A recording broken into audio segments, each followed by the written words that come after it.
अस्सलाम वालेकुम स्टूडेंट्स, कैसे हैं आप? उम्मीद है आप सब खैरियत से होंगे। चैप्टर नंबर 7 के लेक्चर नंबर 3 में आपको वेलकम। आज हम डिस्कस करेंगे फॉर्मेटिंग टूल बार। तो ये शॉर्ट क्वेश्चन भी आ जाता है और लॉन्ग क्वेश्चन भी आ जाता है। अगर शॉर्ट क्वेश्चन आए तो जस्ट आपने इसकी डेफिनेशन लिखनी है, और अगर लॉन्ग क्वेश्चन आए तो हम आगे फर्दर इसका मटेरियल देखेंगे। तो इसकी जो डेफिनेशन है वो बुक में नहीं है, तो आप ये वाली डेफिनेशन लिख देंगे। मैं आपको इसकी पिक्चर भी सेंड कर दूंगा।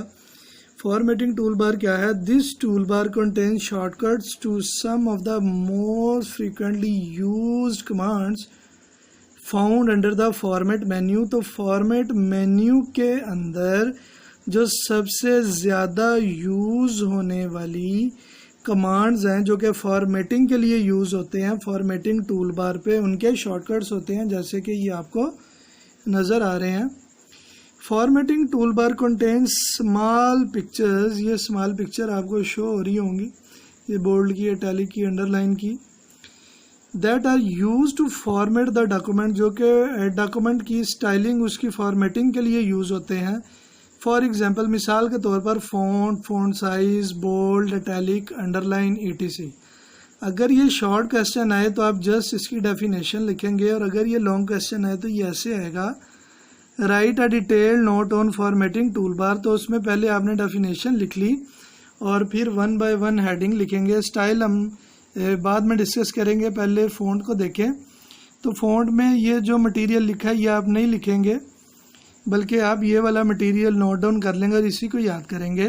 The appearance of type text is called font. ये जो आपको नज़र आ रहा है, जैसे कि ये लिखा है आइदर ऑन द स्क्रीन, तो ये क्या है?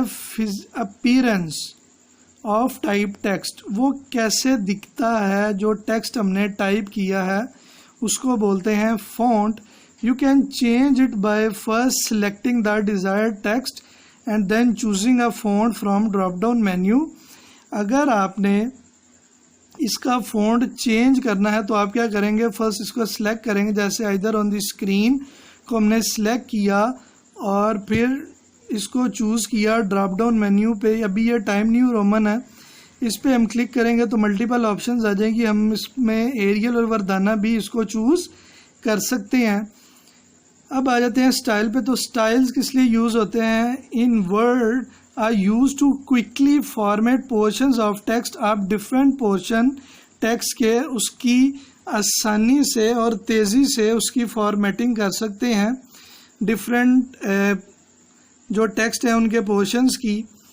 अभी बाय डिफ़ॉल्ट इसमें नॉर्मल है, तो आप नॉर्मल की बजाय और भी सिलेक्ट कर सकते हैं। तो आप इसका मटेरियल स्टाइल का यहाँ तक लिखने के बाद फिर आप ये लिखेंगे, you can change it by first selecting the desired text and then choosing a style. Font की जगह आ जाएगा style from drop down menu. यानी आपने सिलेक्ट किया, फॉर एग्जांपल इसको to apply a font to text, इसको सिलेक्ट किया और फिर मैंने इस पर क्लिक करके इसमें से चूज़ कर सकता हूँ different style.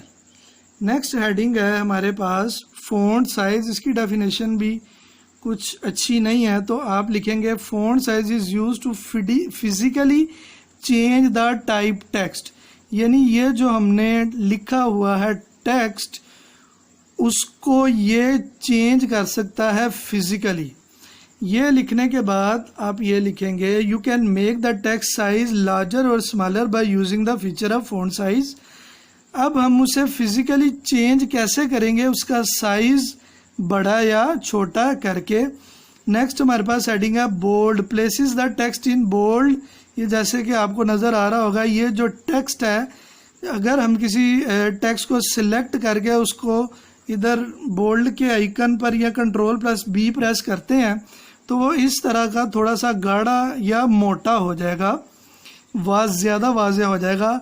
Italic. Places the text in italics. तो इस किस्म का थोड़ा सा ये स्टाइलिश कर देगा टेक्स्ट को। इसका भी तरीकाकार यही है कि आप पहले जो डिज़ायर टेक्स्ट है उसको सिलेक्ट करेंगे और फिर इटैलिक के आइकन या Ctrl+I को प्रेस कर देंगे। नेक्स्ट है अंडरलाइंस द टेक्स्ट। तो ये क्या करेगा, जो आपने टेक्स्ट सिलेक्ट किया होगा फिर अंडरलाइन पे क्लिक करेंगे तो वो जो टेक्स्ट होगा उसके नीचे ये लाइन लगा देगा, उसको अंडरलाइन कर देगा। नेक्स्ट है align left, aligns the selection to the left of the screen और पेपर। जो हमारी MS वर्ड की बाय डिफ़ॉल्ट जो होती है अलाइनमेंट वो होती है लेफ़्ट, ठीक है।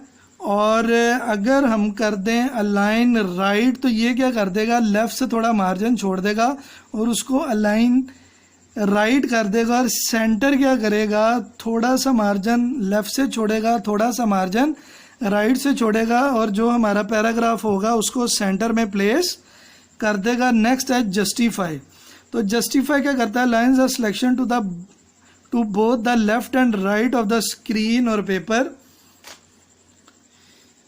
अब ये जो आपको टेक्स्ट सारा नज़र आ रहा है ये जस्टिफाई है। देखें आप कि ये एक ही लाइन में ये आपको शो हो रहा है, यानी कि ये क्या करता है लेफ़्ट और राइट से एडजस्ट करके उसे एक ही सीक्वेंस के अंदर लिख देता है। नेक्स्ट हमारे पास हेडिंग है line spacing, adjust the line spacing single space double spaced ETC। तो ये क्या करेगा, दो या दो से ज़्यादा लाइनों के दरमियान स्पेस बताएगा, स्पेस को एडजस्ट करेगा। मिसाल के तौर पर यहाँ पर फॉर एग्जांपल इन दोनों के दरमियान 1.5 लाइन स्पेसिंग है, आप 2 करना चाहते हैं तो आप इसको सिलेक्ट करके यहाँ पर है ये लाइन स्पेसिंग, इस पर क्लिक करके ऑप्शन सिलेक्ट कर देंगे सेकंड की, तो इन दोनों के दरमियान ज़्यादा फासला हो जाएगा। नेक्स्ट है हमारे पास numbering, created a numbered list. ये 1 2 3 की फॉर्म में भी हो सकती है, ABC की फॉर्म में भी हो सकती है और रोमन की फॉर्म में भी हो सकती है। ये किस लिए यूज़ होती है, जब आपको एक सीक्वेंस के अंदर कुछ अपना डाटा लिखना हो।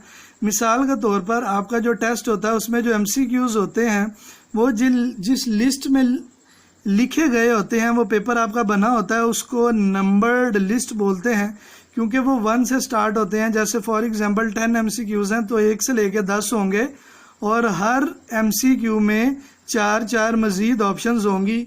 नेक्स्ट है bullets, created an unordered bullet list.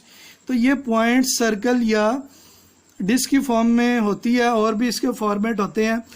ये किस लिए यूज़ होती है, अगर हमने कुछ इंपॉर्टेंट पॉइंट्स लिखने हों जो कि ऑर्डर में ना हो, सीक्वेंस में ना हो, तो हम बुलेट्स यूज़ करते हैं।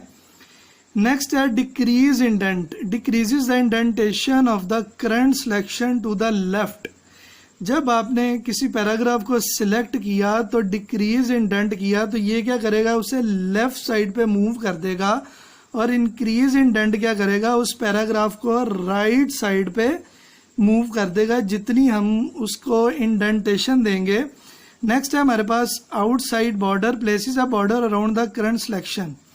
ये किस लिए यूज़ होता है कि अगर आपने किसी, जैसे कि ये डॉक्यूमेंट विंडो लिखा, मैं इसके बॉर्डर लगाना चाहता हूँ तो मैं आउटसाइड बॉर्डर लगाऊंगा तो ये इसके 4 बॉर्डर होंगे, लेफ़्ट, राइट, टॉप और bottom. Click the drop down for a wide selection of bordering options. इसमें और भी बहुत सारी ऑप्शंस होती हैं। ये अमूमन टेबल में यूज़ होता है। Highlight, highlight the current selection, default colour is yellow. For example ये मैंने पैराग्राफ लिखा और मैं चाह रहा था कि ये जो करंट पेज है ये हाईलाइट हो जाए, तो मैं इसको सिलेक्ट करके हाईलाइट करूँगा तो ये मेरी सिलेक्शन हाईलाइट हो जाएगी और इसका डिफ़ॉल्ट कलर येलो होता है। और लास्ट हेडिंग है font colour, change the font colour, the default automatic colour is black.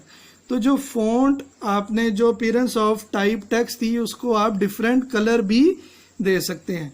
ठीक है बेटा, तो ये था बेटा आज का लेक्चर। उम्मीद है आपको समझ आई होगी। दुआ में याद रखिएगा। अल्लाह हाफिज़।